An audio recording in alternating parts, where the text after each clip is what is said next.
तो दोस्तों मैं बना रहा हूँ यहाँ पे चाय। देख लो, प्योर दूध की कड़क चाय।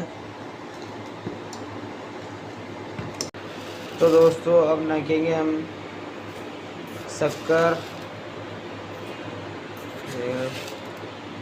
3 4 5। तो दोस्तों आधा लीटर दूध में 5 चम्मच शक्कर की बहुत है। कड़क चाय। तो दोस्तों वीडियो में बने रहे, चाय पीने वाला का रिएक्शन देखिएगा।